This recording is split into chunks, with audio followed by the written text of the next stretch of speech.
No hay, hola, Vir. No hay problema. Te quiero contar que un poco hicimos como una breve introducción acerca del tema que vas a abordar, las excusas en relación a que Vanessa no está presente hoy, precisamente por todo lo que estaba contando María Rosa, pero que va a estar seguro en el cierre del 3. Quedamos en que comenzabas vos con uno de los temas que tenemos para abordar en esto. Les comentamos que el material que vos nos diste está en el aula virtual y hay muchas compañeras que comentan lo enriquecedor que es el aula virtual. También les comentamos que está la Casa Patria Chaco presente aquí, porque es donde vamos a estar el próximo lunes. Con las compañeras del Chaco. Y ahí también vamos a estar, les recuerdo, en la Casa Patria, al Instituto Patria, en el Instituto Patria estaremos el próximo lunes, compañeras en Casa Patria Chaco y nosotras en el Instituto Patria.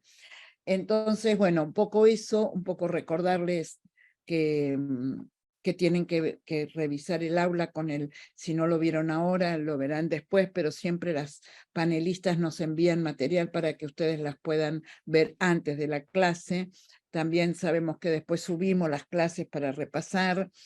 Y bueno, y dicho esto, yo ya quiero dejarla a Virginia, comentarles que lo voy a recordar después al finalizar, que el viernes 24 estaremos todos de la ESMA a la plaza y de la plaza a la corte, para todos los que se vayan a sumar, que esperemos sean todos y todas. Bueno, Virginia, ¿cómo estás? Yo primero, Judith, porque les quiero contar a los compañeros y las compañeras que están acá quién es Virginia. Y además quién es Virginia para mí. Con Virginia creo que militamos juntas desde fines de los 80, principios de los 90, ¿verdad? Mediados de los 80. Mediados de los 80, hacíamos una revista en el Partido Justicialista de la Capital Federal. ¿Era de la Capital Federal o de la Nación? Sí, de la Capital. Que se llamaba Mujeres. Y la verdad que en ese entonces hacer esa revista era un atrevimiento. Yo creo que los compañeros nos la dejaban hacer porque no la leían. Y entonces decían, bueno, que se entretengan las chicas, así no molestan, y las chicas hacíamos una flor de revista, que de verdad fue una de las primeras, que después siguieron otras mucho más importantes, ya en los 2000, Género y Peronismo, digamos, pero que abrevaban. Era mejor la nuestra. Que abrevaban en eso, ¿no? Y bueno, y después de ese grupo, hablo de Virginia, hablo de Juliana Marino, hablo de Marcela Durrié. Bueno, después Virginia fue la presidenta del Consejo Nacional de la Mujer, la primera entidad nacional que hubo respecto del género, y desde ahí se encaró la pelea de la lucha por el 30% de cupo. Hoy tenemos paridad, pero entonces pedir el 30% de representación en las listas realmente era revolucionario. Y además, bueno, también participábamos de la multisectorial de la mujer, que eso fue una cosa que se armó al regreso de la democracia, allá por el 83, y que era un organismo en el cual se juntaban mujeres de todo tipo, color, estilo, pensamiento. Bueno, era una bolsa de gato, la verdad. Pero bueno, ahí nos juntábamos y hacíamos esas marchas multitudinarias que se hacían el 8 de marzo. De manera que yo quiero decirles que la experiencia de Virginia es enorme, que para mí es un gran honor estar sentada al lado de ella ahora, y mucho más un gran honor que nos visite aquí en Moreno, y además que la quiero mucho. Bueno, ahora le doy la palabra a ella, gracias.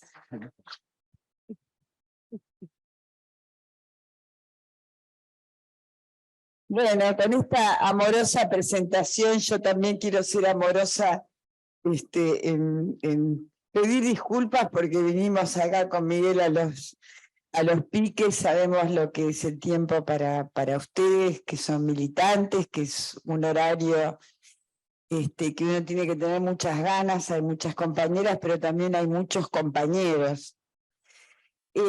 algo que fuimos aprendiendo y seguimos aprendiendo y reaprendiendo en el peronismo, muy especialmente en el peronismo, es a recuperar la historia, que en muchos casos, no ha sido reconocida en la historiografía oficial. Sigue habiendo etapas de la historia del peronismo y de la participación de las mujeres que todavía no tiene el reconocimiento necesario. Y en este sentido el seminario de feminismo y peronismo nos ha servido a todas para un encuentro entre generaciones. ¿No es cierto? Las que hemos sido protagonistas en algunas etapas de la historia, las más recientes seguramente, pero también contamos no solamente, digamos, lo que protagonizamos, los avances de los que fuimos parte, sino que también somos herederas y hemos convivido y hemos conocido a las históricas. Esto de por qué el redescubrir es tan importante o develar, porque la historiografía oficial no solo que la ha negado, sino que ha transformado en mitos, algunos buenos y otros malos, la historia real. Y yo voy a empezar, me toca empezar por la resistencia peronista y la participación de las mujeres. Voy a hablar muy poquito de esa etapa, ¿no? De la etapa que viene, la segunda parte de lo que fue, o la segunda etapa de lo que fue la resistencia peronista, y después de los 70 también muy rápido, porque donde me voy a centrar, que es en la transición democrática, muchas de las compañeras que fuimos protagonistas de esta gesta que mencionó muy bien Araceli, habían tenido participación en esas historias o en esas etapas de la historia. Si hay algo que se reconoce o que reconocemos en el peronismo, es que en la etapa fundacional es la organización de las mujeres centralmente lo que se ha mantenido a lo largo de toda la historia. Y no es cualquier cosa, quiero decirles, hay partidos argentinos, por ejemplo el Partido Socialista, que recién después de lograda la ley de cupos crearon su Secretaría de la Mujer. Por eso nosotras siempre decimos que somos mujeres peronistas y que somos privilegiadas. Ahora, volviendo entonces continuando, mejor dicho, la presentación que hicieron Araceli y las compañeras del museo, que fue excelente y que yo todavía sigo aprendiendo, a pesar que he dirigido el área de investigaciones históricas del Museo Evita, muy brevemente voy a hablar de aquellas mujeres que participaron de la resistencia peronista. Hay un trabajo que todavía no se ha publicado como libro, yo les envié, que seguramente que si hay compañeros de aquella época lo van a reconocer, un trabajo de Anabela Gorza, que es un trabajo muy nuevo, muy cortito, pero que habla y explica de una manera muy interesante, resignifica y valora el papel de las mujeres en la primera etapa de la resistencia y como interesante lo compara con otras formas de participación de las mujeres en otras resistencias. Por ejemplo, en la resistencia al fascismo. Y la asemeja, ve que son semejantes. ¿Cómo fue esa participación? Nosotros, si hacemos memoria, lo primero que se nos aparecen son los altares, ¿no? Los altares, las misas, las celebraciones con un pequeño, ¿no? Flores y con una vela.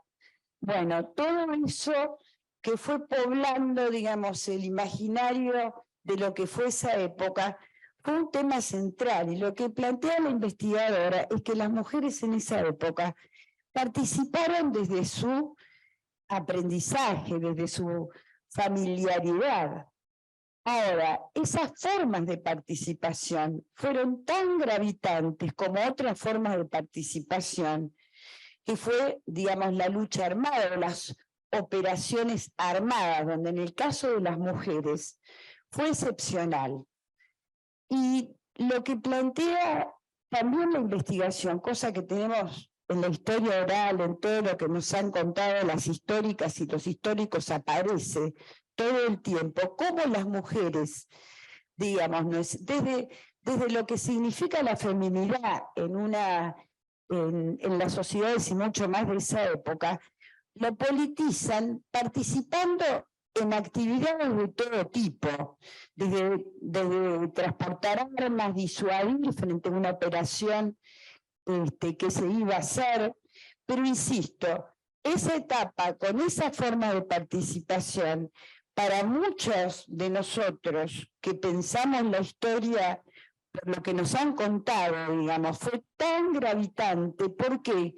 Porque la presencia estaba en las calles. Me explico, las mujeres tuvieron, digamos, la condición por ser mujeres de ocupar el espacio público, ¿no es cierto? Y creo que es interesante, digamos, recordarlo, digamos, ¿no? O recuperarlo como una forma, como una disidencia o como una transgresión en épocas excepcionales. Lo que vino después, la segunda etapa de la resistencia peronista, más cercana a mediados de los 60, ¿no es cierto?, avanzando sobre los mediados de los 60, eran otras mujeres, otra generación. Eran los 60, y como recordarán, una época de transformaciones culturales muy profundas, muy definitivas, ¿no es cierto? Digamos, la pelea entre las madres y las hijas, la píldora, las minifaldas, otras mujeres. Y ahí lo que se produce sí es un fenómeno diferente. Eran mujeres más autónomas y también las condiciones de la resistencia fueron otras.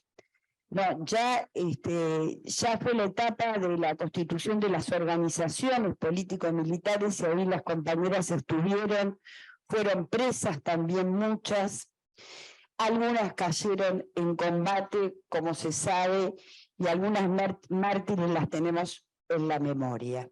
Lo que viene después son los 70, más cercanos a lo que por lo menos fue la participación mía como una joven militante que ingresa a la universidad en el año 73 a estudiar la carrera de sociología.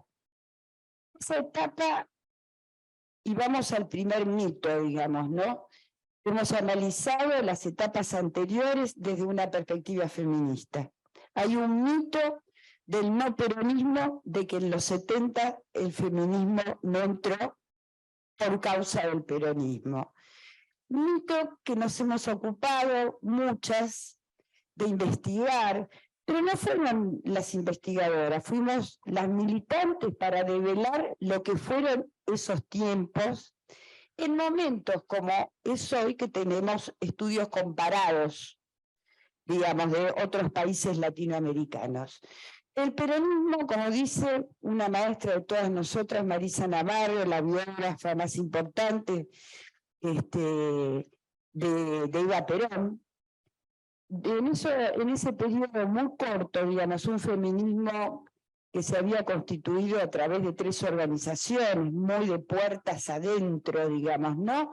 Había incidido en lo que era la dinámica social de la época, de grandes movilizaciones, de una participación nueva también de las mujeres, producto de esas transformaciones que antes planteaba, digamos, con una participación muy activa, por ejemplo, en la militancia estudiantil o en los sindicatos. Las mujeres estábamos en todos los frentes de ese proceso de movilización tan enorme que fue la vuelta de Perón o la lucha por el regreso de Perón y la recuperación de la democracia. Entonces, en ese periodo muy corto, esos sectores del feminismo o esas organizaciones que se habían creado también en esos tiempos, no no permitió la etapa y no hubo el tiempo necesario para generar articulaciones. Pero entre las evidencias de esta época es que eso pasó en toda América Latina.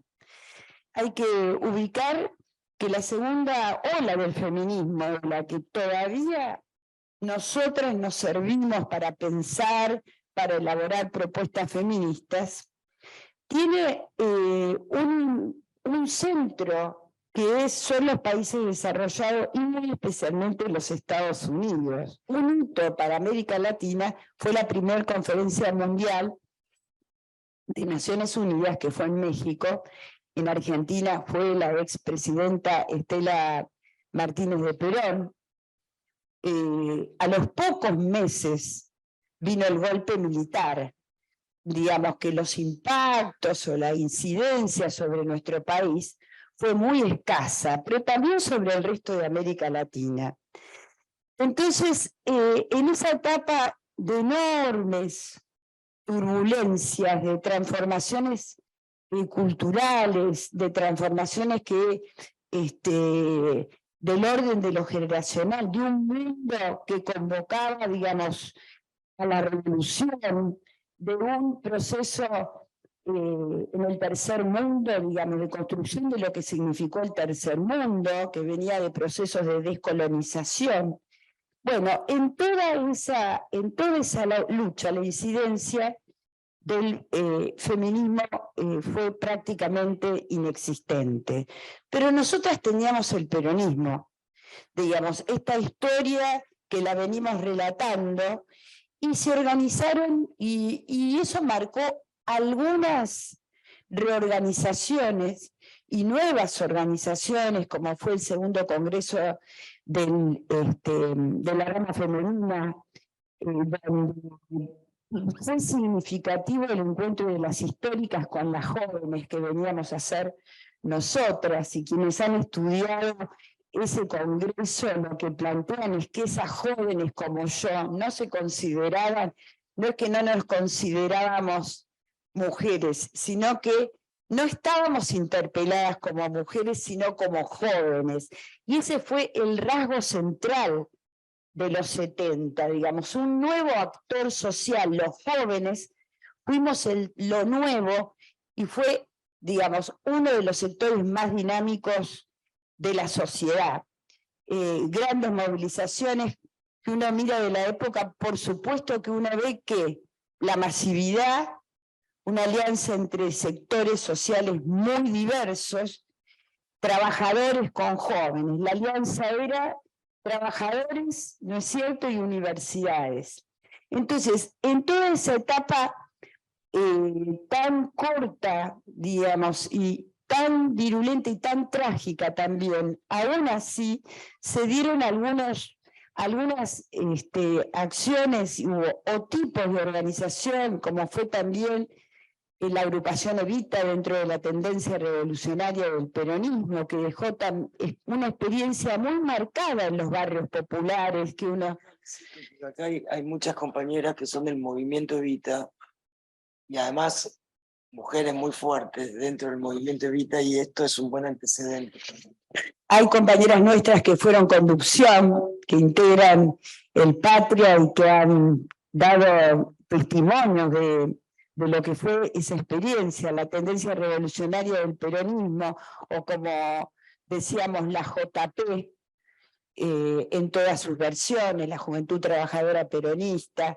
Tenía un frente que fue creado como, digamos, como repitiendo la organización original del peronismo, como una rama, digamos, y se llamó la agrupación Evita.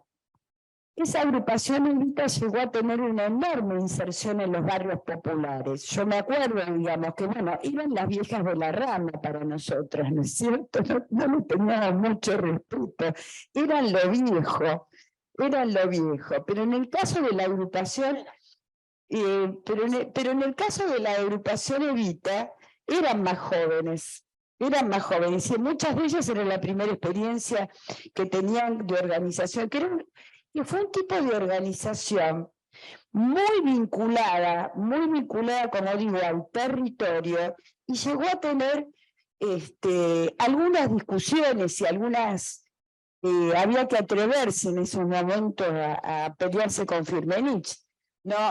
Algunos debates que se dieron internamente, aunque no hayan tenido, digamos, resonancia, pero que nosotras desde el feminismo valoramos mucho, en tiempos donde el peronismo todavía, digamos, se consideraba pronatalista, la vergüenza que nos significó haber prohibido el uso de anticonceptivos. En ese momento, imagínense, para las jóvenes y no tan jóvenes, nos avergonzaba. Y sin embargo, esas compañeras dieron un debate.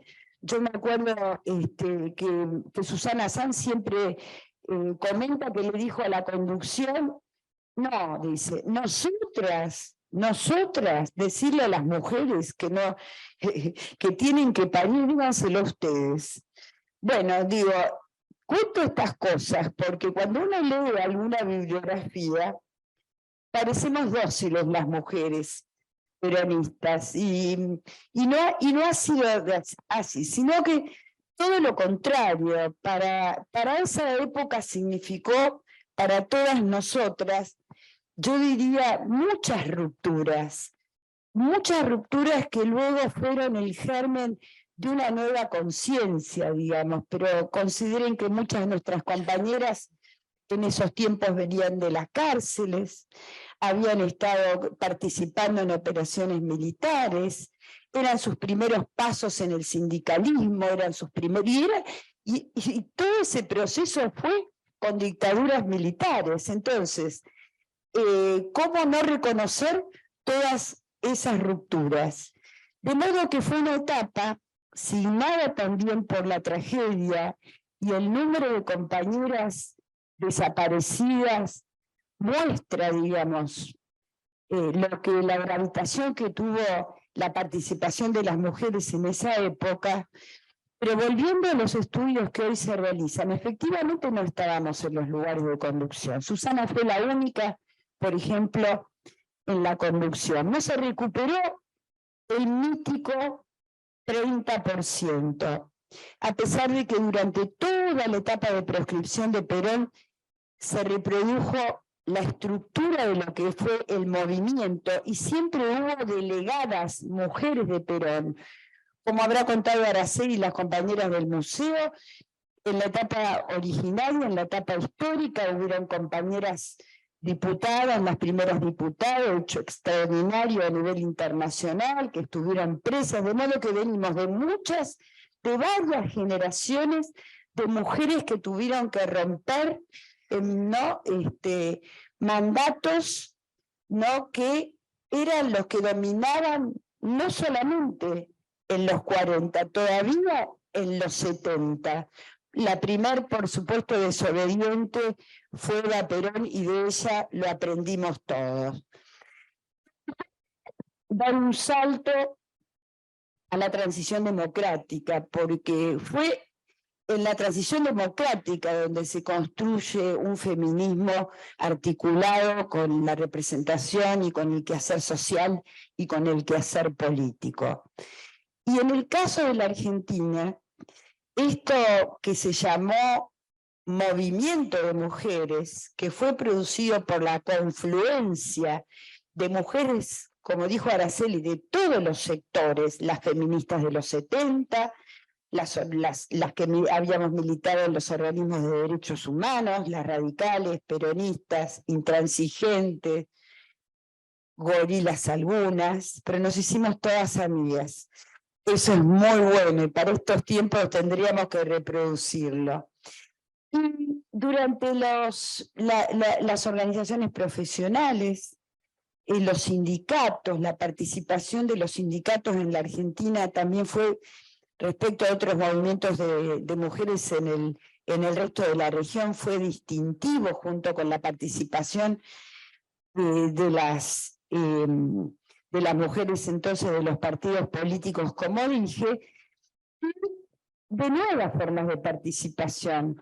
Por ejemplo, como cité antes, las mujeres que habían activado en los organismos de derechos humanos, todavía no las madres como algunos señalan, las madres y las abuelas eran para ese movimiento una referencia muy clara, y las organizaciones comunitarias que empiezan a surgir en la postdictadura producto de la crisis económica, ¿no es cierto?, que deviene de la ruptura del aparato productivo y lo que se llamó la construcción de una economía de supervivencia, así de subsistencia, donde las mujeres éramos dominantes. Entonces, ese movimiento o esa nueva forma de organización de las mujeres, distinta a las que hemos citado en las distintas etapas del peronismo, digamos, organizadas desde el Estado,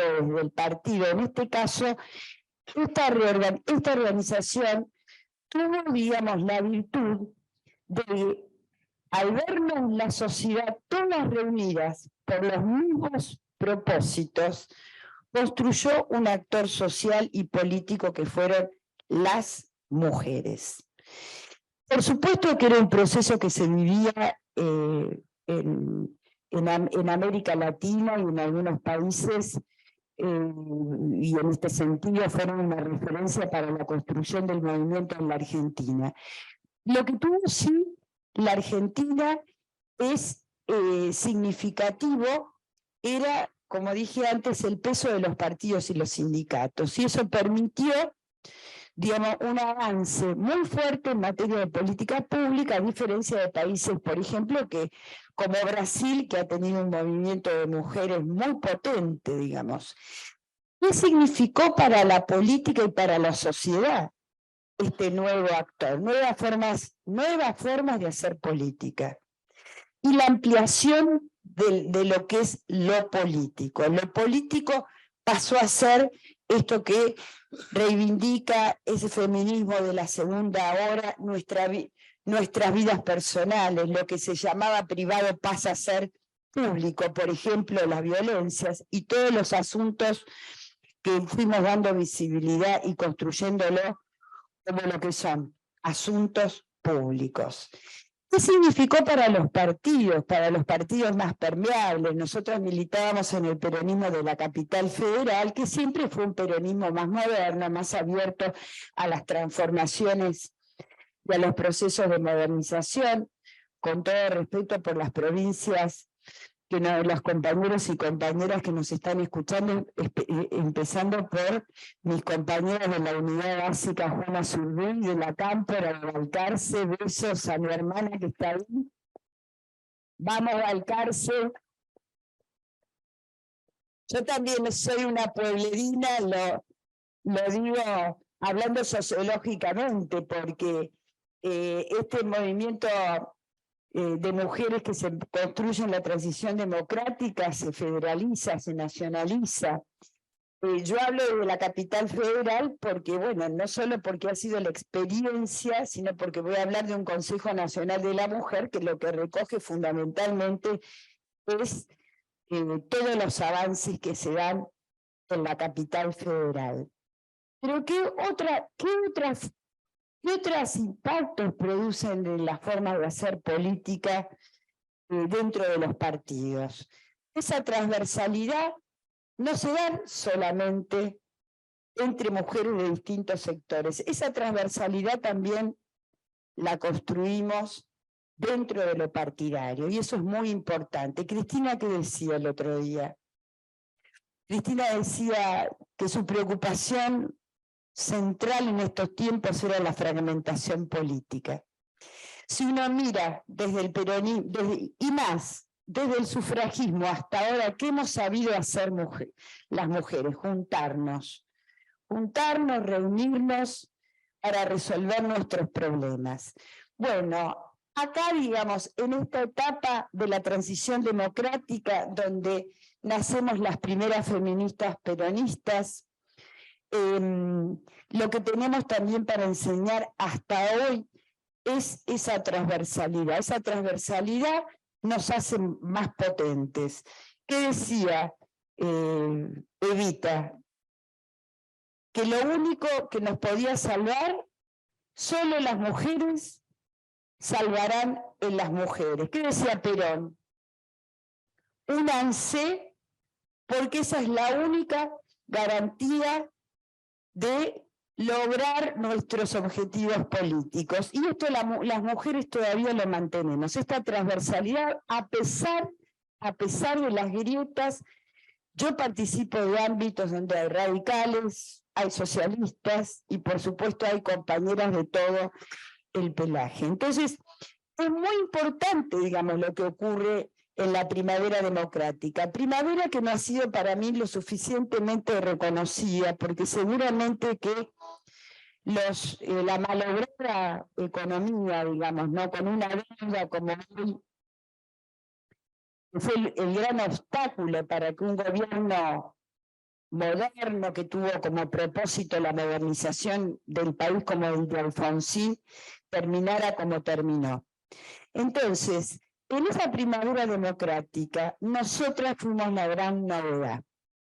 En esa primavera democrática, desde lo político, fuimos un nuevo actor donde la política y la sociedad nos fue reconociendo. Y ese fue el germen de las transformaciones que hoy estamos viviendo. Podría hablar mucho más sobre la transición democrática, pero les acerqué 2 artículos que son muy cortitos y uno un poquito más largo para que puedan conocer mucho más de las organizaciones, de las agendas. Eso era muy importante. En el caso del peronismo de la capital federal también tuvo su originalidad, esa multisectorial que instala el 8 de marzo, que propone los encuentros nacionales de mujeres, todos los años peticiona, construye agendas, y el peronismo que se siguen haciendo hasta la actualidad, digamos, el peronismo de la capital federal intervino, participó activamente y orgánicamente, fuimos construyendo agendas, yo diría, semejantes, aprendiendo de otras, no, reaprendiendo, digamos, y, como decimos, resocializándonos. Eso fue esa experiencia. Fue una etapa donde se sembró una forma de hacer política, se sembraron organizaciones, se plantearon problemáticas y las mujeres nos resocializamos y nos hicimos feministas en muchos casos. ¿Qué hace ese primer organismo jerarquizado de la mujer? En la Argentina había habido un primer organismo público dependiente en época de Alfonsín, del Ministerio de Desarrollo Social y de Salud. Es un organismo que, si bien incorporó a feministas, a las primeras feministas que trabajaban en el Estado, no alcanzó a tener incidencia. Y ese primer organismo jerarquizado, entre los primeros de América Latina, ya se vivía un contexto donde desde los organismos internacionales se promovía la jerarquización. ¿Para qué la jerarquización? No solamente para que estos temas tengan poder, sino que las problemáticas de las mujeres son problemáticas muy diversas y la resolución y las políticas de Estado tienen que intervenir todos los sectores y actores del Estado. Entonces, ese primer organismo jerarquizado fue la primera experiencia de transversalización de género. Quizás es un concepto que hoy está más generalizado porque lo vemos en los volantes, hacemos cursos al respecto, y fue un desafío muy importante, ¿no es cierto? Teníamos experiencias en el país como el primer Consejo Provincial de la Mujer en la provincia de Buenos Aires con el gobierno de Cafiero, también un Consejo Nacional en Brasil, digamos, muy potente, digamos, que duró muy poco tiempo. A través de nuestras exiliadas habíamos construido una serie de usinas desde el peronismo y en la capital federal, pero que trascendieron. Araceli mencionó la revista Mujeres, era justamente el vocero oficial, o la vocera oficial, mejor dicho, de la Secretaría de la Mujer del PJ, digamos. Otra usina fue la revista Unidas, digamos, que se munía de todos los debates, yo diría, de Occidente, organizaciones como las mujeres sindicalistas que crearon su primera mesa intersindical, y una organización de formación y de investigación inspirada en el feminismo, como fue la FOCAL. Estamos hablando de mediados de los 80, digamos, ¿no? Disculpen, tenemos mala calidad de audio aquí. A ver. Opa. ¿Ahí? Ahí mejor, muchísimas gracias. ¿Un poco mejor? ¿Ahí? Ahí sí, porque se estaba entrecortando. Perfecto. Otra usina fue de las primeras organizaciones de mujeres periodistas, todas compañeras nuestras, todas que venían del exilio, de haber participado en la militancia con el feminismo, de haber participado en periódicos muy importantes, no solamente en América Latina, sino también en Europa. De modo que había una acumulación del movimiento de mujeres y del feminismo que nos permitió, recogiendo todos esos avances, uno fundamental, digamos, la profesionalización del conocimiento y de la experiencia del feminismo y de la perspectiva y de los estudios de género. No casualmente este primer consejo, la mayor parte veníamos de esa formación académica o habían participado de todos estos avances que se habían dado durante el gobierno de Alfonsín y en el gobierno peronista de la provincia de Buenos Aires. Pero entonces, este primer organismo jerarquizado da sus primeros pasos, como cualquiera que da sus primeros pasos, digamos, ¿no es cierto?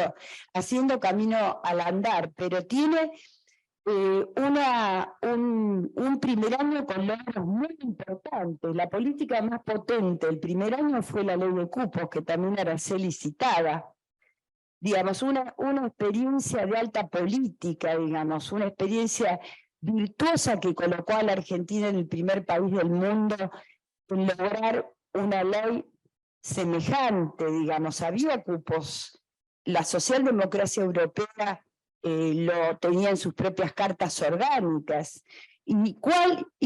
¿Por qué logramos, por qué tuvimos esa primera ley a nivel internacional? Porque ahí estaba el antecedente del peronismo. Y por eso que las autoras o promotoras de esa ley, radicales, tanto en el Senado como en diputados, no habiendo logrado avanzar en el gobierno, en su propio gobierno, propusieron leyes sin saber que iba a ser la primera ley, porque sabían que el peronismo las iba a votar con memoria histórica. No fue tan fácil, no voy a contarlo todo, porque si no tiene que hablar María Rosa y quiero decir algunas cosas más, pero fue una lucha. Aunque teníamos un organismo público, era muy nuevo, digamos, pero nos lo propusimos porque veníamos todas de esa construcción transversal y porque ya el peronismo, las mujeres peronistas, con mucha osadía, inclusive en el año 83, antes de que se legalizaran los partidos, habían producido una movilización fenomenal que terminó en Rosario con 30.000 mujeres, demandando por ese 33%, y porque también en algunos partidos como la Capital Federal, San Luis, habíamos peleado por recuperar esa cuota. Tranquila, querida. Y no lo habíamos logrado. Entonces, esa decisión del radicalismo de colocarlo en un ámbito donde la mayoría era peronista, tanto en el Senado como en diputados, diré que no alcanzó. Tuvimos que desarrollar, digamos, una estrategia en todos los frentes. Lo primero que nos propusimos es incluirla dentro de la agenda de gobierno de este organismo que recién nacía, creando la primera comisión de partidos políticos en el marco del diálogo político que proponía el Ministerio del Interior. Tampoco alcanzó con todas las acciones que desarrollamos, unidas, peronistas, radicales y mujeres de todos los partidos políticos. Creamos comisiones multipartidarias en todo el país, hicimos la primera encuesta callejera, creo que en esa estuviste, donde fue sí, una gran sorpresa que la mayor parte de las personas que respondían estaban a favor de un cupo. Digo, pero aún así, y con meses de campaña, hasta que no logramos que el presidente de la Nación se comprometiera con la política y convocara en el Congreso partidario a apoyar la ley, no logramos que el tema tomara estado público. Y esto es un tema central. Y esta fue, me parece, la etapa del Consejo Nacional estuvo marcada por eso. ¿Por qué digo estado público? Porque todo ese proceso de la primera etapa de la transición democrática, nosotras como movimiento de mujeres, como mujeres políticas, como mujeres peronistas, no habíamos logrado incidir en la sociedad ni en nuestras propias instituciones. Poco se hablaba en los medios de comunicación. Entonces, el cupo significó mucho más que la garantía de lograr una ampliación, un cupo mínimo del 30% en la representación legislativa, sino que tuvo la potencia de abrir el debate sobre la condición social de las mujeres. Por eso es un hito por muchas razones, por haber sido la primera ley ahí a nivel internacional, y digo esto con la importancia que eso significa, al ser una ley y modifica el código electoral, exige a todos los partidos políticos, ya no son las socialistas o socialdemócratas o la izquierda o el Partido Verde como pasaba en Europa, obliga a todos los partidos. Entonces, eso significó el potenciamiento de las políticas públicas. El Consejo Coordinador, que así había sido creado, se constituye en un organismo público, se reglamenta en el año 93 por decreto presidencial la ley cuya reglamentación obligaba y señalaba la forma de ser cumplida esa ley, que también voy a hablar un poco de eso, y creó el primer plan de igualdad de oportunidades en América Latina. ¿Qué significaba eso? Digamos que diseñaba, impulsaba, obligaba a todos los ministerios con políticas públicas elaboradas por el Consejo Nacional de la Mujer, solamente definir algunas. Hubo educación sexual en todas las provincias argentinas y sin ley. Hubo transformaciones de todo el proceso educativo, desde la currícula, la formación docente. Hubieron políticas integrales en materia de empleo, totalmente novedosas en América Latina. Y podría decir, es la primera ley de violencia, es la primera resolución y decreto de acoso sexual dentro de la administración pública, campañas sobre las primeras campañas del uso del tiempo, de la democratización de las tareas domésticas, sobre violencia, sobre la discriminación laboral y muchísimas cosas más. El cupo requirió, mejor dicho, requirió impugnar la mayor parte de las listas, o sea que las mujeres, desde el Consejo Nacional de la Mujer, desde los partidos políticos, tuvimos nuevamente que desobedecer a nuestra propia dirigencia, que era la que incumplía, el 60% de las listas en la primera elección. Fueron 10 años hasta que se pudiera cumplir la ley de cupo. Y hubo una experiencia que fue un laboratorio, digamos, para las mujeres, que fue la Convención Constituyente. Y que fue no solamente porque las mujeres por primera vez iban a participar con un cupo, fueron 80 convencionales constituyentes que se eligieron para esa ocasión, sino que ¿Por qué digo laboratorio? Porque además no teníamos ninguna experiencia histórica donde nos mostrara de qué manera, digamos, una cuota, un grupo, un sector de mujeres podía producir transformaciones en algo tan importante como una nueva Carta Magna.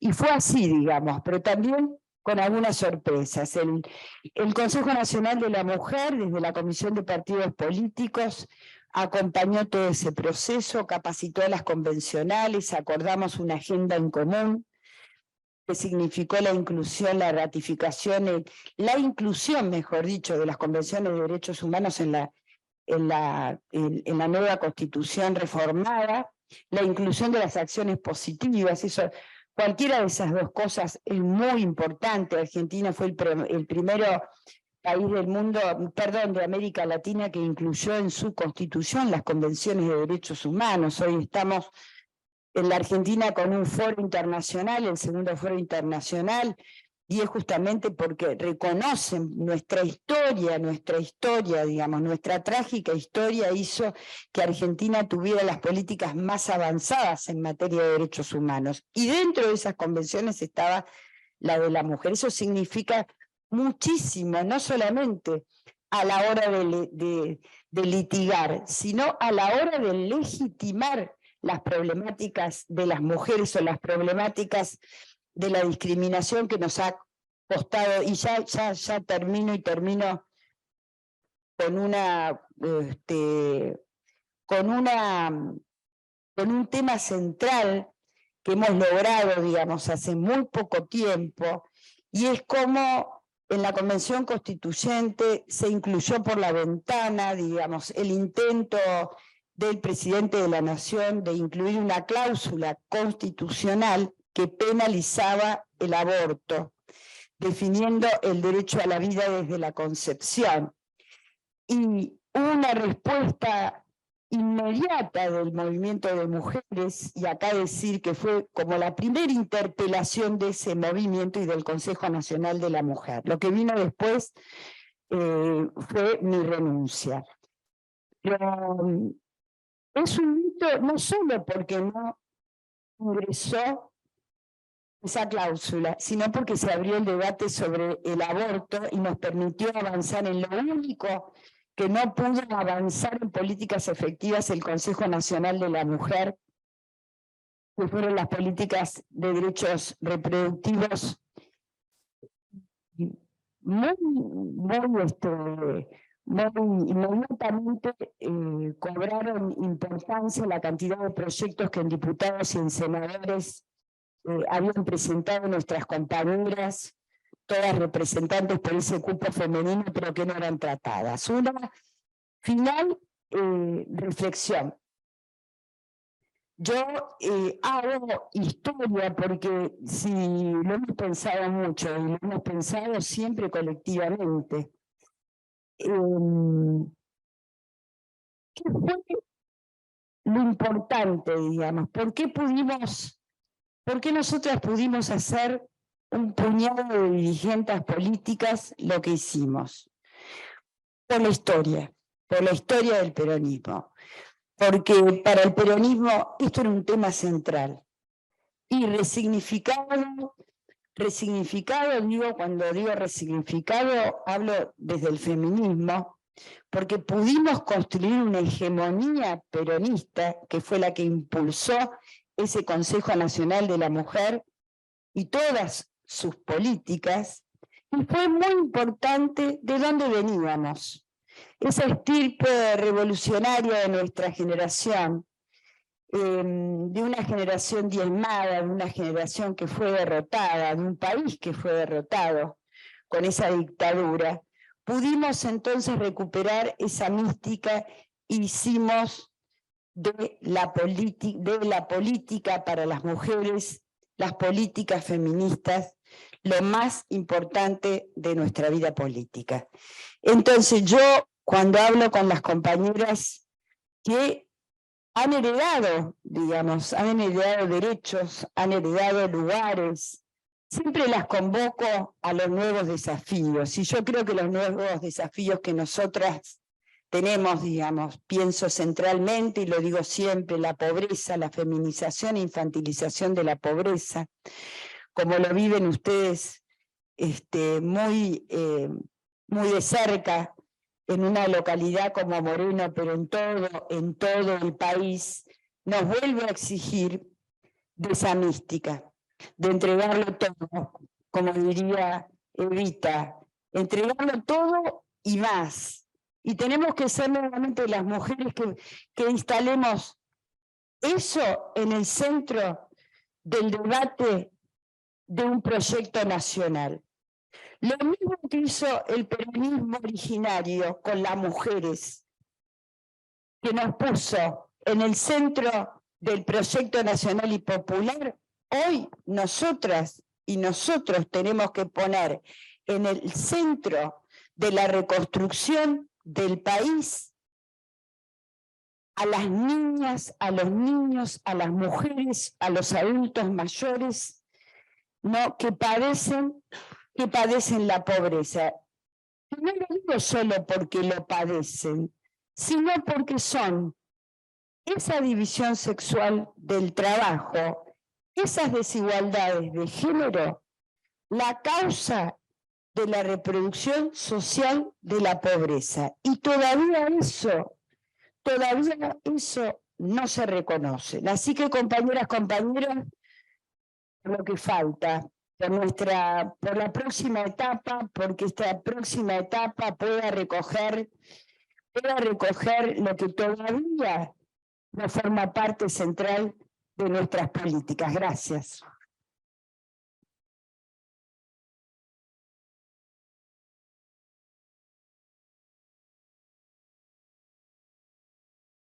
Gracias, Virginia, maravilloso. Creo que pudiste en un rato tomar todas las políticas de los 80 hasta hoy, a cómo es esa lucha. Se te agradece enormemente recuperar esta parte de la historia. Antes de que vos llegaras, justamente era lo que hablábamos con las compañeras en relación a que retomar ese hilo de la historia se hace imprescindible para la construcción de estos desafíos que tenemos hoy, que vos también los dijiste hace un momento. Creo que es fundamental que sepamos de dónde venimos y lo que se caminó en todo este tiempo. Por eso también queríamos que esto también fuera un diálogo entre nosotras en relación a las vivencias y en relación también a las políticas que nos tenemos que enfrentar hoy, como finalizaste vos tu exposición. Pero vamos a dialogar con María Rosa, que precisamente es protagonista de todas esas épocas también, juntamente con muchas de nuestras mujeres en la resistencia. María Rosa es diputada nacional, pero eso fue hace poco. En realidad ella lo que tiene más años es de historia militante, militante territorial, militante social, integra una organización social, fue presa política, y lo de diputada nacional fue hace un rato, digamos, tiene una historia mucho más larga que esa. Hola. Hola a todas. Bueno, qué lindo escucharte, Virginia, qué lindo verlas a las dos ahí. La verdad que me encanta recordar esa época porque fue una época en la que me tocó acompañar desde un lugar muy territorial. Recuerdo el día de la sanción de la ley, que nos decían que no fuéramos del Congreso porque habíamos ido con chicos y que los chicos estaban cansados, y nosotras insistidoramente, yo con un cochecito de una de las mías más chiquitas, que como tomaba la teta nos podíamos quedar todo el tiempo a acompañar que finalmente se aprobara la ley de cupos. Y después desparramando lo que significaba la ley con las compañeras del sindicato gráfico y de otros sindicatos, y vos activamente militando la ley, que era fundamental. Bueno, yo voy a retomar con unas palabras de Dora Barranco, que decía: fueron mujeres las que llevaron adelante la más contundente de las oposiciones a la feroz dictadura que se extendió entre el 76 y el 83 y la hicieron tambalear. Su desempeño fue admirable. El mundo entero llegó a identificarlas como damnificadas que se animaban a enfrentar el monstruo aniquilador y lenta pero inexorablemente también conquistaron el reconocimiento de nuestra propia sociedad. Las madres y abuelas que unieron rituales domésticos y escenarios públicos dieron nuevo significado al tránsito entre la casa y la plaza. Digo esto porque sin duda ellas también fueron parte central de lo que fue la transición democrática. Y lo son hoy, a 40 años de recuperación de la democracia, con esta vitalidad que significa cada vez que hablan, que enuncian, que proponen, sentirlas como una posibilidad de guía de nuestros pasos actuales. A 40 años de recuperación de la democracia, las madres y las abuelas vuelven a ser uno de los significados más potentes a la hora de pensar en la lucha de las mujeres. Y sin ninguna duda también alimentaron, y alimentamos muchas de nosotras, esas batallas que enunciaba Virginia. Yo quiero también decir que en esa época de los 80, tal vez otro actor que empieza a visibilizarse, y sobre todo a partir del 85, es la diversidad. Y no por casualidad, sino porque aparece el HIV como un problema casi de agenda pública internacional, y empieza a incorporarse en nuestra sociedad la lucha de los colectivos de la diversidad con mucha presencia y movilización, y que hoy es tan importante cuando hablamos de feminismo, porque fue casi un emparentamiento entre las mujeres y la diversidad, la posibilidad de poner en agenda temas que hoy han significado la aprobación de leyes como es el cupo laboral travesti trans. A mí me parece que el camino abierto por Evita, que también señaló en esta primera reunión de peronismo y feminismo Araceli, Romina y ahora Virginia, me parece que logra ir profundizándose a medida que avanzamos en un contexto internacional de irrupción de las mujeres, de vuelta al peronismo a las estructuras del Estado, como fue en la provincia de Buenos Aires y como fue a nivel nacional, y también de profundización de la participación de las mujeres en el nivel político y comunitario en la postdictadura. Creo que el empobrecimiento nos tuvo como protagonistas de nuevas maneras de organizarnos, no solamente partidariamente, sino a nivel comunitario. Ahí surgen los primeros jardines maternales comunitarios, los primeros comedores. Los varones parecían un poco más retirados de la escena barrial que de las unidades básicas. Creo que no encontraban rápidamente sus nuevas formas organizativas, y nosotras, con una creatividad que es imprescindible en todos los tiempos, fuimos encontrándonos a resolver problemas que eran de todas, por ahí a veces familiares, y convertirlos en organización comunitaria. Me parece que eso también es importante de mencionar, porque luego, en la época de los 90, de pleno neoliberalismo, las mujeres también fuimos protagonistas en los piquetes y en los movimientos sociales a la hora de reclamar por los derechos de nuestros hijos y los propios. A mí me toca hablar de una época maravillosa, que es a partir del 2003. Me toca hablar de esa época que nos tuvo como protagonistas, sobre todo a nivel de los territorios y de los sindicatos, resistiendo de una manera organizativa lo que significaba el desguace del Estado, el empobrecimiento, las privatizaciones, la desocupación y una nueva realidad vinculada a la salud y a la educación de nuestro pueblo.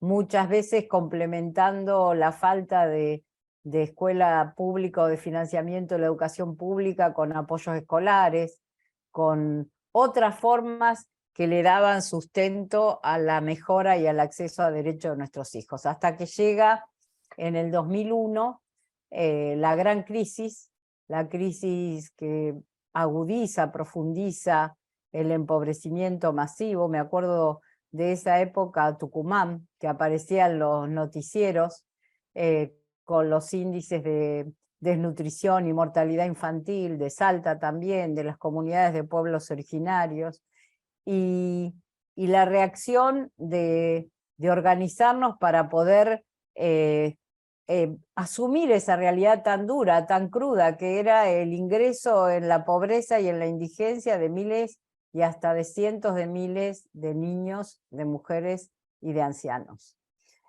La reacción del 2001 y lo que vino después, lo del 2001 que era que se vayan todos, el no crédito en absoluto hacia la política y el surgimiento de asambleas, de reuniones populares que intentaban darle cauce a la bronca y a lo que Cristina volvió a mencionar el año pasado, ¿no? Como la caída del gobierno radical en manos y pergeñada por el Fondo Monetario Internacional. Nuevamente, la deuda. Hay una vieja frase que algunos compañeros han retomado de un expresidente de Estados Unidos, de John Adams, en el 1796, que decía: hay dos formas de conquistar y esclavizar una nación. Una es con la espada y la otra es con la deuda. Bueno, así nos pasó en el 2001. La llegada de Néstor a la presidencia fue un hallazgo, desconocido por muchos. Yo me acuerdo que costaba pronunciar el Kirchner, era como un apellido difícil de mencionar. Y sobre todo el hallazgo fue las primeras medidas. Yo creo que las docentes de Entre Ríos lo van a tener presente en su memoria y ojalá lo tengan presente en la actualidad, como el presidente que tomó una decisión inesperada, que fue ir a pagar los sueldos adeudados con plata, no con pseudo plata como eran los patacones o los lecop, o todos esos bonos que surgían, y ponerlo como prioridad en la agenda. Y de ahí en más, creo que lo que surge, lo que resurge, es un movimiento de mujeres con una vitalidad enorme. Por eso yo creo que siempre cuando avanzamos en resistencia, sosteniendo derechos, pero avanzamos centralmente cuando gobierna el peronismo. Así pasó con Evita, así pasó en la época del Consejo de las Mujeres que menciona Virginia, y en la época del Consejo Provincial en el gobierno de Cafiero, y así pudimos avanzar entre el 2003 y el 2015. Creo que si tenemos que hacer un balance, tal vez haya sido en tiempos actuales los de mayores conquistas.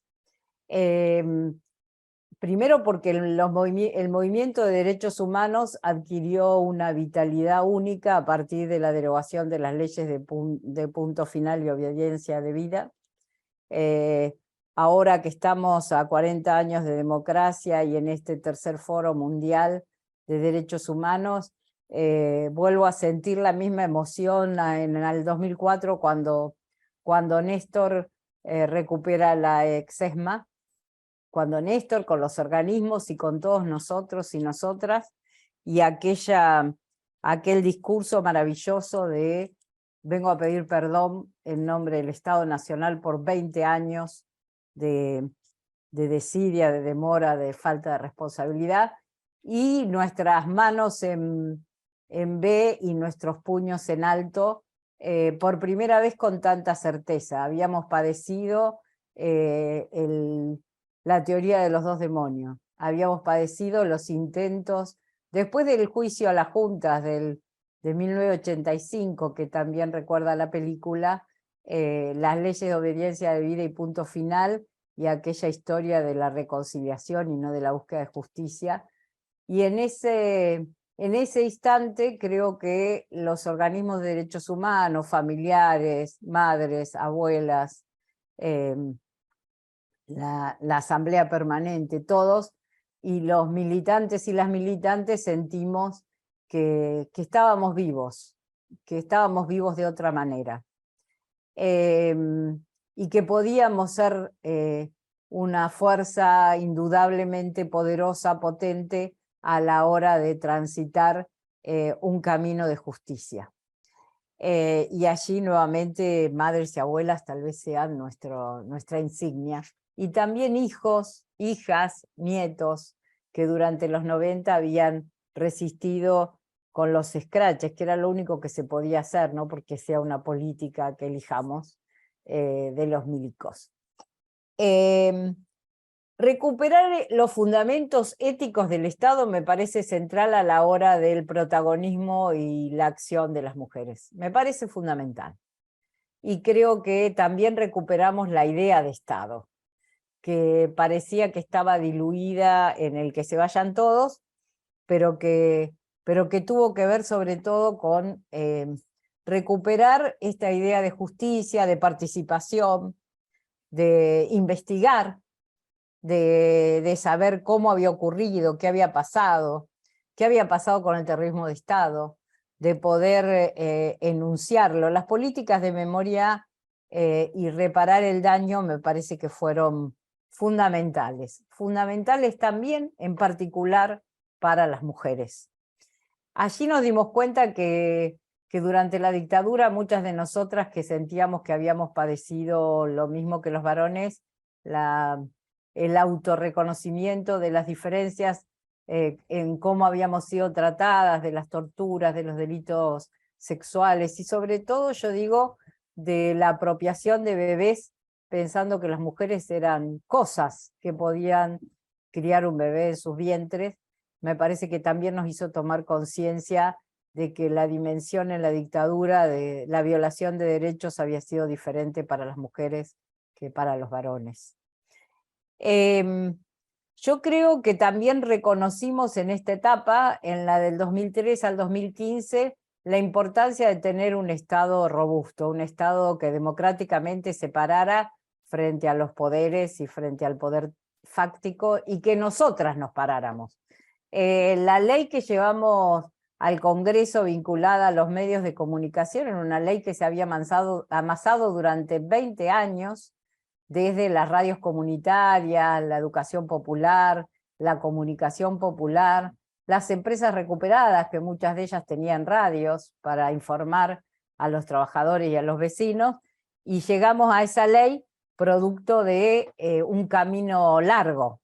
Yo creo que expandir la base social y política de la ciudadanía también incluyó a mujeres y a mujeres jóvenes. Me parece que una cuestión muy importante de la etapa del 2003 al 2015 es la irrupción de los jóvenes, la invitación, la convocatoria de Néstor y después de Cristina a la participación política de los y las jóvenes. Yo creo que eso es un hecho fundamental y que la ampliación de la participación política de las mujeres en particular también genera nuevos derechos y nuevas obligaciones, no solamente nuevos derechos. Nosotras pudimos incorporar denuncias históricas, derechos que históricamente habíamos peleado, y marcos jurídicos y políticas públicas. La asignación universal por hijo que estuvo ligada a la posibilidad de la estatización de las FJP, que siempre decimos que le ha costado a Amado Vudú su cárcel y a Cristina su persecución, ese derecho, y además poner ese derecho en la persona de las mujeres como las primeras asignadas a cobrarlo, después de probar que muchos varones cobraban asignación pero no le pasaban esos fondos a las mujeres, me parece que fue un hecho muy significativo, y tal vez el más significativo de la primera etapa haya sido la primer moratoria jubilatoria que permitió que más de 2,5 millones, casi 3 millones de mujeres pudieran jubilarse. Y esa era una reivindicación que surgía, este año se cumplen creo que 30 años del Sindicato de Amas de Casa, un sindicato liderado por Betty Mirkin y por Pimpi Colombo y por Alejandra Vigo, mujeres que entendieron aquella vieja frase de Evita que decía que si una mujer se casaba tenía que tener una remuneración y que si tenía hijos esa remuneración tenía que incrementarse porque de lo contrario no se iban a querer casar. y esa primera decisión de Néstor hizo que esas mujeres, mayoritariamente amas de casa, pudieran jubilarse. Hoy estamos discutiendo nuevamente regularización de aportes jubilatorios y por fin lo aprobamos en diputados después de 6 meses de haber ingresado la ley con media sanción de senadores y ha sido promulgada el lunes pasado. Digo que como decía Virginia, no hay movimiento de mujeres que vaya conquistando derechos sin una historia, ¿no? Y estas historias son las que marcan los caminos a seguir también, son los que alumbran el presente y los que nos desafían para adelante. Además de moratoria previsional y asignación universal por hijo, también hubo ley de salud sexual y reproductiva, existió la posibilidad de discutir fuertemente el tema de la IVE y de hacer que una marea de jóvenes tuviera una preponderancia en esta discusión, que era legalizar algo que ocurría de manera ilegal, de manera de negocio de la salud, y fuera del derecho de las mujeres a elegir sobre su cuerpo y sobre su proyecto de vida, que pudimos sancionar recién en el 2020, pero que tuvo su origen en esa etapa. Hay una compañera, Karina Nazábal, que siempre dice que discutimos también los derechos de la diversidad, producto de que habíamos alcanzado un nivel de salarios y de ocupación que nos permitía discutir de cosas que no estaban en la primera fila, mientras uno no tiene trabajo y no accede a derechos como la alimentación, el vestido. Y es cierto que a veces estos derechos tienen un correlato con el avance de políticas públicas y de políticas sociales y con la profundización democrática. También es cierto que en ese momento se logró, en el año 2013, Cristina logró sancionar un estatuto especial para las trabajadoras en casas particulares, que nos hizo recordar mucho a aquel primer peronismo y el debate sobre la ley del peón rural.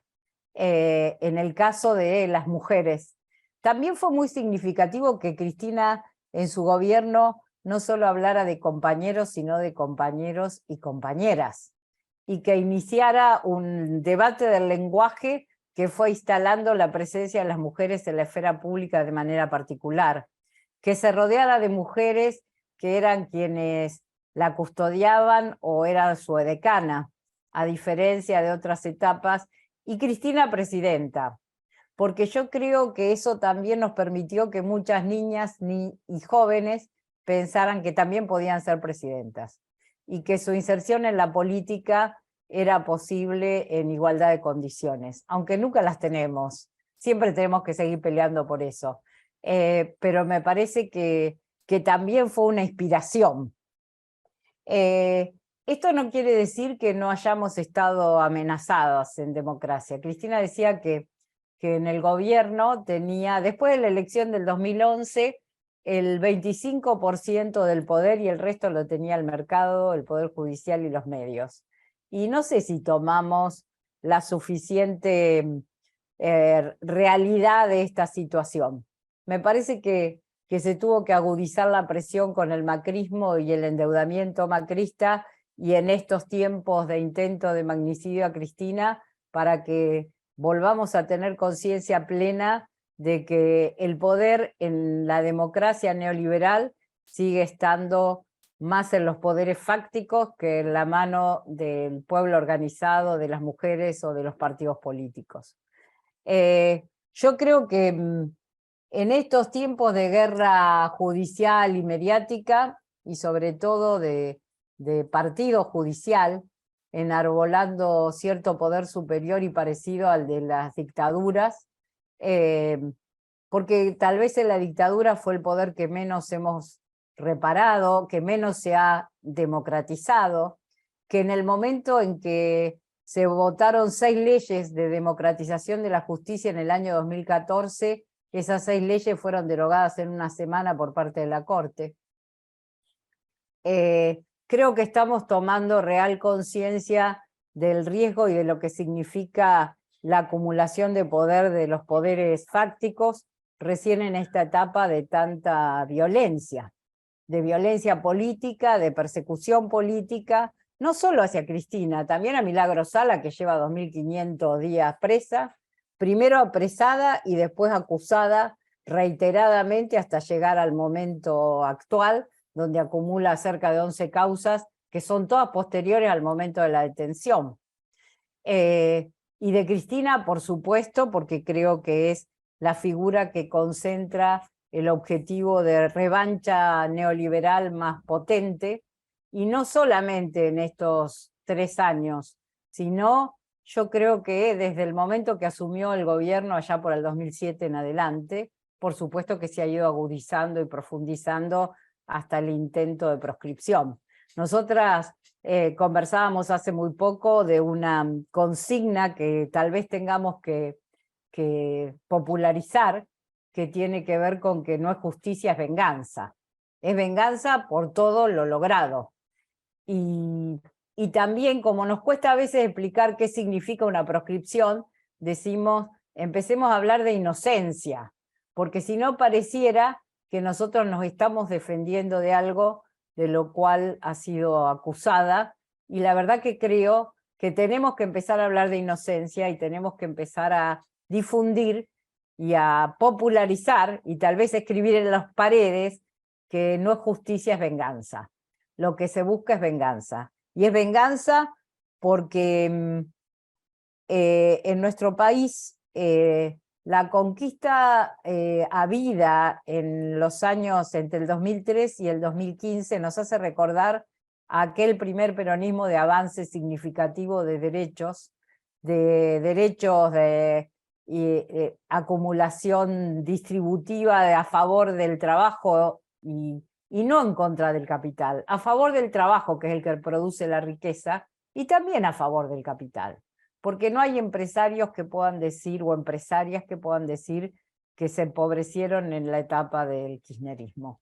Por el contrario, sí que la distribución fue más a favor de los y las trabajadoras. Y allí quiero mencionar la participación política de las mujeres en los sindicatos.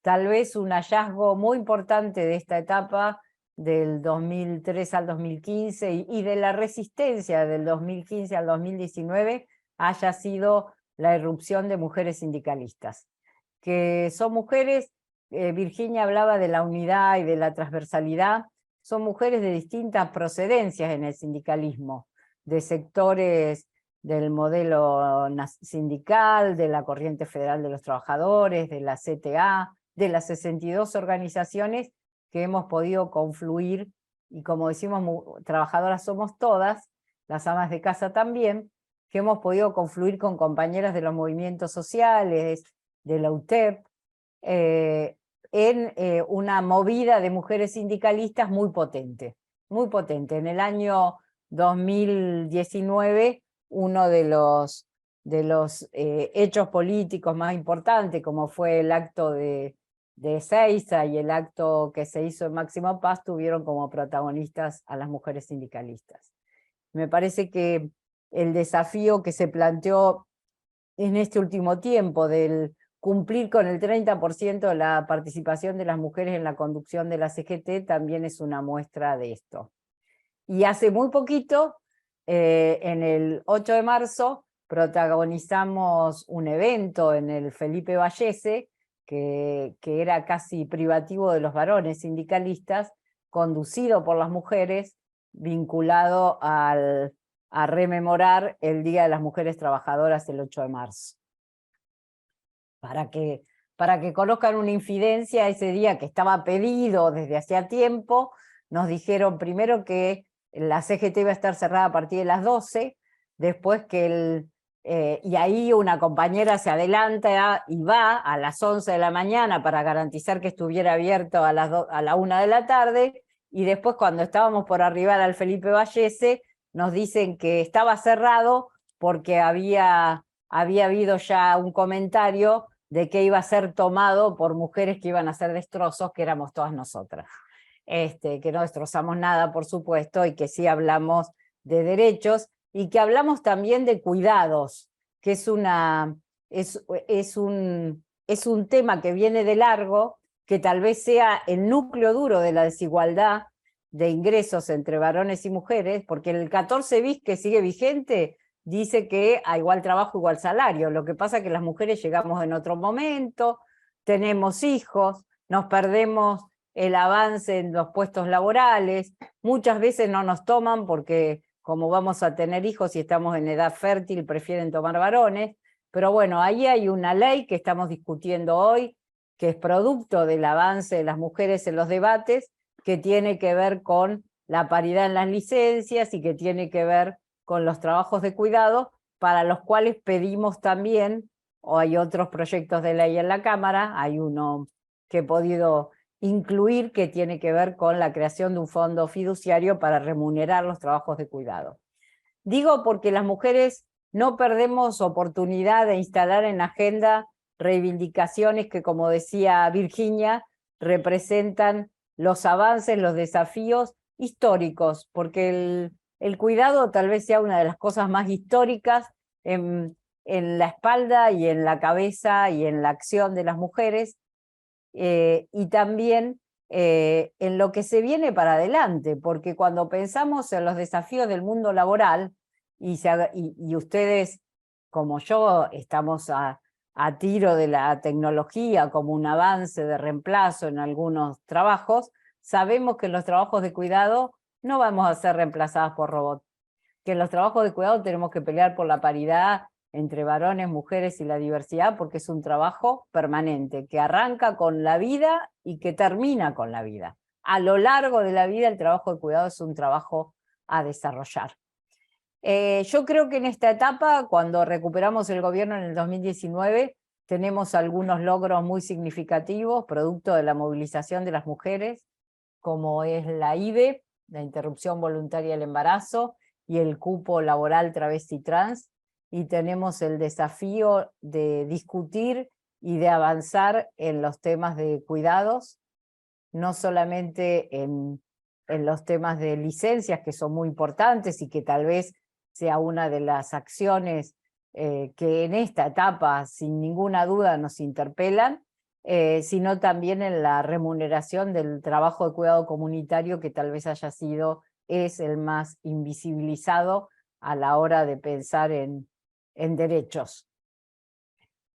Hace poquitos días tuvimos un avance muy importante, que fue que por una manda judicial a la Corte se reglamentó el artículo 179 de la Ley de Contrato de Trabajo, aquella ley de Centeno, que garantiza o obliga a que los espacios de trabajo, tanto de varones como de mujeres, existan, cuando hay más de 100 trabajadores, existan espacios de cuidado.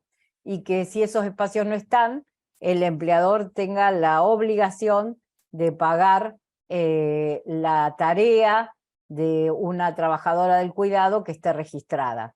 Otro avance que tuvo que ver con la posibilidad de reconocer el trabajo de las trabajadoras en casas particulares es la registración. Ahí está Judith, que tuvo un rol muy importante junto con el Ministerio de las Mujeres para hacer que la FIP pueda promover la registración de las trabajadoras en casas particulares, generando un subsidio por 6 meses, que en el caso de, en este momento, de aceptar trabajadoras con algún grado de discapacidad o de la diversidad, se prolonga a 8 meses.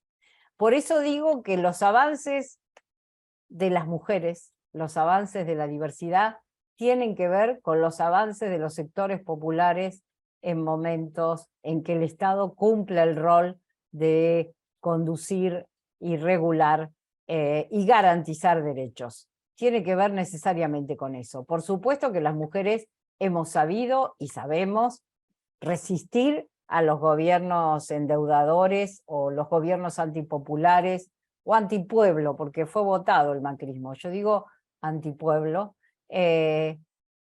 Sabemos resistir, nos podemos organizar y a veces tenemos una constancia, yo no digo superior, pero por supuesto igualitaria y a veces superior a la de los varones, pero los avances en derechos tienen que ver necesariamente con los avances del campo nacional y popular. Por eso a mí me parece que es importante que frente a los 40 años de democracia tengamos presente cuáles son los desafíos de esta etapa. Yo quiero leerles brevemente algo que Cristina dijo en la conferencia en la que se la nombró honoris causa, allí que están las compañías chaqueñas en el Chaco. Dijo: el avance de la desigualdad, la carencia de instrumentos por parte de los estados nacionales para dar cuenta de las nuevas realidades y de los nuevos actores sociales, económicos, mediáticos, tecnológicos, están poniendo en crisis la democracia. ¿Por qué? Porque nuestro sistema se ideó con la Revolución Francesa, con una institucionalidad que data de 1789. ¿Qué quiero decir con esto? Que hoy los estados carecen de instrumentos adecuados y apropiados para dar respuesta a las múltiples necesidades que tiene la sociedad. Yo hablaba de crisis democrática y además también es inevitable la profunda concentración cada vez más acentuada de la riqueza en todo el planeta. Precisamente las consecuencias de la pandemia, miren las consecuencias de la pandemia. Si algo demostró la pandemia es que el discurso neoliberal o liberal, como les guste, de que el Estado molesta y no sirve, quedó demostrado en toda su ineficiencia. Si estamos vivos todavía es porque hubo estados que intervinieron y pusieron plata en los laboratorios para que investigaran y fabricaran vacunas. Digo esto porque creo que nosotras tenemos, como mujeres peronistas, como mujeres trabajadoras, el desafío enorme de pensar nuevas respuestas creativas, pero también respuestas que nos lleven a los temas centrales que hoy tenemos para debatir. Uno es el endeudamiento, el empobrecimiento y el endeudamiento. Y las mujeres podemos discutir en profundidad esto porque somos las más castigadas. Virginia hablaba de feminización de la pobreza y concentración de la riqueza. Bueno, tenemos que rediscutir la deuda que nos hace muy difícil transitar una etapa como la que estamos viviendo.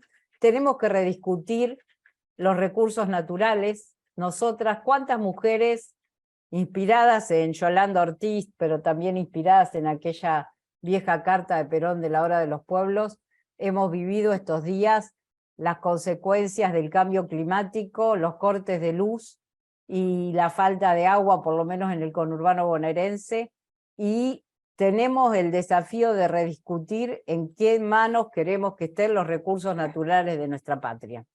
Muchas de nosotras vinculadas a la madre tierra. Yo he estado en el Chaco con la compañera Lucila Massín recorriendo lugares de producción y de vida de muchos trabajadores y trabajadoras, y bueno, es un desafío enorme rediscutir el tema de los recursos naturales, su industrialización en origen y la mejora de la calidad de la alimentación de nuestro pueblo.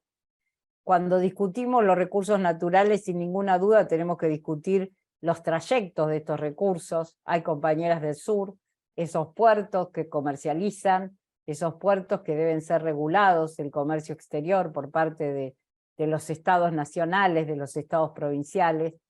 Tenemos que volver a discutir qué pasa con el trabajo de las mujeres, sobre todo las mujeres en los temas de cuidado, y tenemos que avanzar sobre todo con una reforma judicial, nosotros decimos feminista, pero una reforma judicial feminista y democrática que termine con los privilegios y que termine con esta relación ya no dudosa, realista, entre el poder económico concentrado, los medios de comunicación y el poder judicial, que condiciona la posibilidad de la libertad de elegir a quien mejor nos representa, que para mí es Cristina, y que nuestro pueblo tiene derecho a poder tenerla como candidata por su inocencia. Bueno, me parece que esos son algunos de los desafíos que tenemos para esta etapa y que seguramente emprenderemos las mujeres con mucha convicción y valor, como lo hacemos siempre, porque hay otras que caminaron antes. Y nosotras seguimos caminando. Gracias. Muchas gracias, María Rosa. Me parece excelente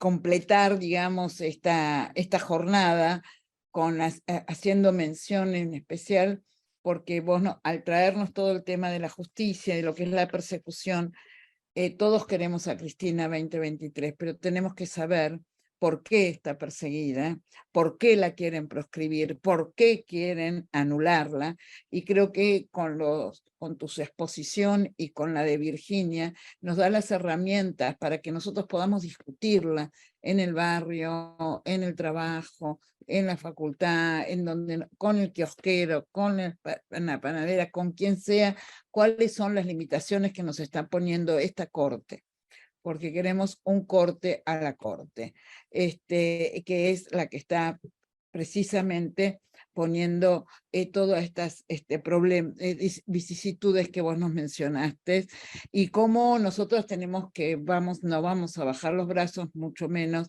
vamos a seguir luchando con la experiencia de todas las mujeres que han estado resistiendo por cada uno de los derechos que fuimos adquiriendo y que tenemos que respetar. Este es el otro punto más, defender, perdón, es el punto esencial también para toda militante. Nosotras, los derechos conquistados, tenemos que defenderlos. No se termina ahí, no se termina con una ley, no se termina con un decreto, es militancia pura. Lo que nosotros estamos convocando a todos los compañeros y compañeras es a unirse, a militar en unidad, con convicción y con las cuestiones muy claras acerca de dónde está el enemigo y cómo tenemos que nosotros unirnos para enfrentarlo. ¿Con qué? ¿Cómo? Y saber perfectamente de qué se trata esta persecución a Cristina.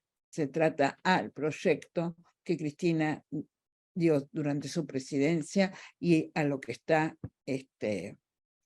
comprometida en desarrollar, como todas las compañeras que están en el legislativo y en el ejecutivo, que sabemos que están peleando palmo a palmo por estas políticas y a las que nosotros realmente les tenemos mucha consideración y mucha y también aquellas compañeras que desde medios de comunicaciones alternativos están tratando también de hacer visible todas estas luchas. Los docentes, las docentes, o sea que, bueno, se vienen jornadas de lucha intensa, por eso es importante la presencia de todas y todas. Quiero saludar, a ver, bueno, Marcelo, Gaby, Tati, Paula, es el equipo del Patria que hacen posible que hoy nos estemos mirando y que estemos escuchándonos y saludándonos. Eso me parece que es fundamental porque es reconocer que esto es un colectivo de trabajadores y trabajadoras que hacen que esto sea posible. Como decía Paula, el aula virtual también viene de la mano de compañeras que están dedicadas a eso, a nuestras expositoras que nos sugieren el material a incluir, y gracias a eso nosotros le podemos dar vida a esa aula. Queremos saludar a Casa Patria Chaco, que allá vamos, compañeras, nos vemos pronto, y también, y muy especialmente en el día de hoy, la Casa Patria Moreno, que dio esta impresionante concurrencia en el PJ, para convocar a todos. Y muchos aplausos a la Casa Patria Moreno y a Moreno, bastión de nuestras luchas. Que acá estamos acompañando, estamos muy felices de poder compartir con ustedes esta jornada. Gracias a Araceli por todo el ímpetu, a Sebastián, sin Sebastián no hay cámara, sonido, no hay nada, así que Sebastián, muchas gracias. Ahí lo veo. Y bueno, Virginia, feliz de ahí los compañeros de Moreno de tenerte. Es realmente hermoso que puedas estar ahí.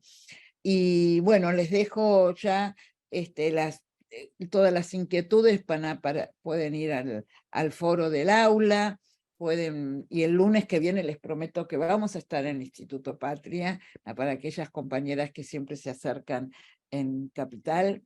y las compañeras que van a asistir en Chaco, que va a estar la diputada nacional Lucila Massín, la senadora nacional Marín Pilati, con María Rosa vamos a estar en el Instituto Patria, y va a venir una economista, compañera Sol Prieto, para hablarnos precisamente de lo que estaba hablando tanto María Rosa como Virginia, que es la feminización de la pobreza por un lado, pero con datos exactos de cómo es la brecha de mujeres, tanto en la producción, en el salario, el acceso al mundo del trabajo, y cómo está desglosada este acceso de las mujeres en el mundo del trabajo. Así que vamos a tener una jornada impresionante de buena también.